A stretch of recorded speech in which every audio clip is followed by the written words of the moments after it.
Ha dostlar, deməli ağlıma bir qəşəng bir ideya gəlib.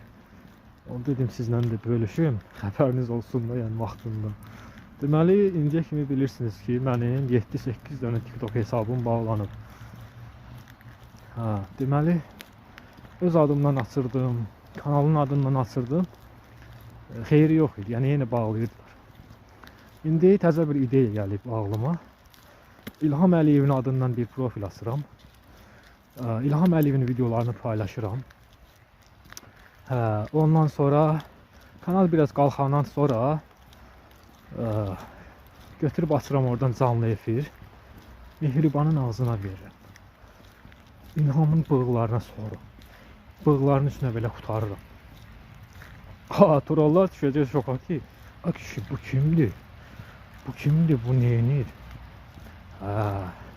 And olsun Allaha, bu hakimiyyəti devirmək üçün əlindən nə gəlir onu eləməlisən.